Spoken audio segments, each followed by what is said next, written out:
자, 여러분, 실크로드 하면 딱 뭐가 떠오르세요? 아마 중국의 비단이 서양으로 쫙 뻗어나가는 그런 그림 많이들 생각하실 거예요. 맞죠? 근데요, 오늘은 그 반대 방향으로 한번 가보려고 합니다. 서양에서 동양으로 흘러들어와서요, 동양 황실의 마음을 그야말로 홀려버린 그런 투명하고 영롱한 봄을 바로 그 이야기를 지금부터 시작해 볼게요. 보통 실크로드라고 하면 중국이 비단을 서양에 파는 뭐랄까 일방통행 같은 길이라고 생각하기 쉽잖아요. 근데 사실은요, 이게 거대한 양방향 고속도로 같은 거였어요.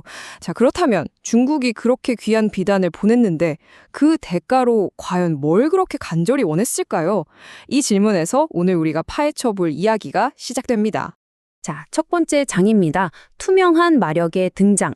서양에서 온 이 반짝이는 이국적인 물건이 어떻게 중국 엘리트들의 마음을 사로잡았는지 바로 그 이야기 속으로 한번 들어가 보시죠. 정답은 바로 유리 제품이었습니다. 생각해보세요. 중국이 비단, 철기, 종이처럼 아주 실용적이고 강력한 물건들을 서쪽으로 보냈잖아요. 근데 그 반대편에서는요, 성격이 완전히 다른 보물이 동쪽으로 흘러들었던 거예요. 바로 로마와 페르시아에서 온 그 영롱하게 빛나는 유리 말이죠. 아니, 흙으로 빚은 도자기나 단단한 옥만 보던 사람들 눈에 속이 훤히 들여다보이는 이 투명한 물건이 얼마나 신기했을까요? 이건 뭐 거의 마법처럼 보였을 겁니다. 아니, 근데 이 대단한 교양로는 대체 어떻게 처음 열리게 된 걸까요? 자, 두 번째 장에서는요, 바로 그 시작점, 한 황제의 야망과 두 세계를 연결했던 그 엄청난 여정을 한번 따라가 보겠습니다. 이 모든 거대한 역사의 시작점에는 단 한 명의 황제가 있었습니다. 바로 기원전 2세기 한나라의 무제인데요. 당시 이 무제의 가장 큰 볼칫거리가 뭐였냐면 북쪽에 있는 아주 강력한 유목제국 흉노였어요. 무제는 이 흉노를 정면으로만 상대할 게 아니라 저 멀리 서쪽에 있는 나라들과 손을 잡아서 양쪽에서 압박하려는 정말 대담한 생각을 하게 됩니다. 그리고 이 목숨을 건 임무에 장건이라는 인물을 사신으로 보내게 되죠.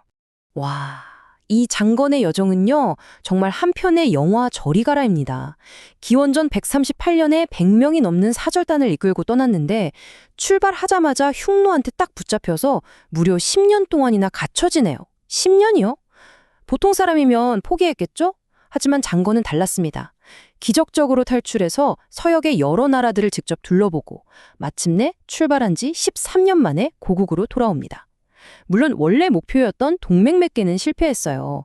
하지만 그가 가져온 정보는 그보다 훨씬 더 값진 거였습니다. 서쪽으로 향하는 거대한 가능성의 문을 활짝 열어젖힌 거죠. 바로 이 장건의 귀환이 우리가 아는 그 전설적인 무역로 실크로드가 공식적으로 시작되는 신호탄이 된 겁니다.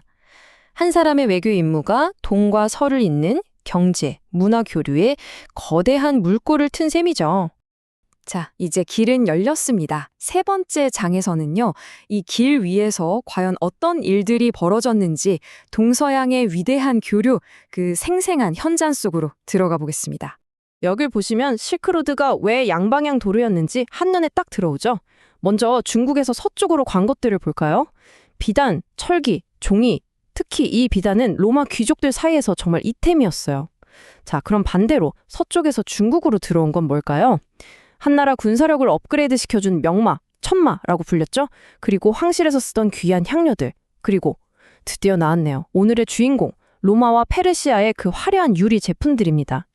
와, 근데 중국에 들어온 이 유리의 파급력이 정말 상상을 초월했습니다. 생각해보세요. 옥이나 도자기만 보던 귀족들한테 이 투명하고 영롱한 물건은 그냥 신세계 그 자체였던 거예요. 유리는 순식간에 최고의 부와 권력을 상징하는 아이템이 됐고 귀족 문화를 아주 뒤흔들어 놨습니다. 이 투명한 마력이 가진 신비로움 때문에 사람들은 서역에서 오는 더 신기하고 이국적인 물건들을 갈망하기 시작했죠. 그야말로 욕망의 기폭제가 된 겁니다. 그럼 반대로 서쪽 상황은 어땠을까요? 당시 로마의 역사가였던 플리니우스가 이런 한탄을 했대요. 저 동쪽에서 온 비단 같은 사치품 때문에 로마의 금이 다 빠져나간다. 구요. 이게 뭘 의미하겠어요? 로마가 동방 물건을 얼마나 원했는지, 그리고 그 엄청난 무역 적자를 메우기 위해서 로마의 금과 함께 바로 그 유리 제품들이 동쪽으로 흘러갈 수밖에 없었던 경제적인 이유를 딱 보여주는 거죠. 자, 네 번째 장입니다. 기술이 문화를 바꾸다. 이제 이야기가 한 단계 더 깊어지는데요. 단순히 물건을 사오는 걸 넘어서 아예 그걸 만드는 기술 자체를 받아들이는 과정으로 넘어가 보겠습니다. 이게 진짜 중요한 변화거든요. 시간이 흘러서 7세기에서 9세기, 바로 당나라 시대가 옵니다.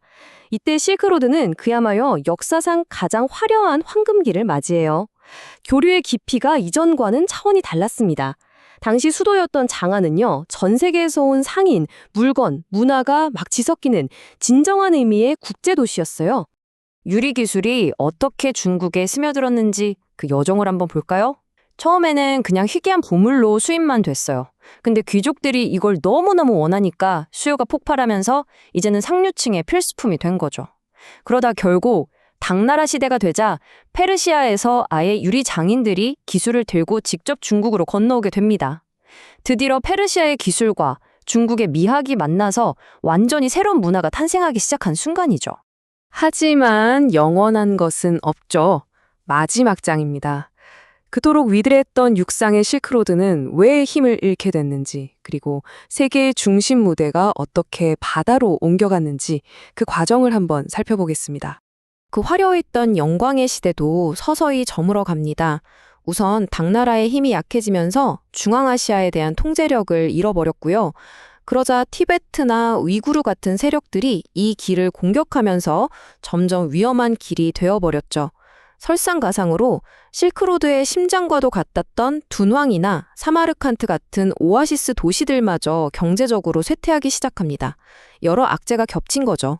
결국 10세기 송나라 시대부터 세계 무역의 중심이 육지에서 바다로 아주 극적으로 이동하게 됩니다.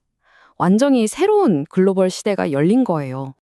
그게 바로 우리가 해상 실크로드 혹은 주된 교역품의 이름을 따서 향신료길이라고 부르는 바닷길입니다. 이 새로운 바닷길 네트워크가 기존의 육상로를 완벽하게 대체했고요. 중국에서부터 동남아, 인도, 아라비아, 유럽까지 연결하면서 세계 무역의 새로운 대동맥 역할을 하게 된 겁니다. 자, 이렇게 오늘 이야기를 마무리하면서 질문 하나를 던져보고 싶어요.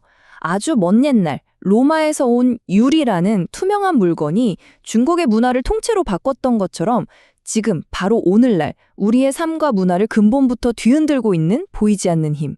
우리 시대의 투명한 마력은 과연 무엇일까요? 여러분 각자가 생각하는 그건 무엇인지 한 번쯤 고민해보는 것도 참 의미 있을 것 같습니다.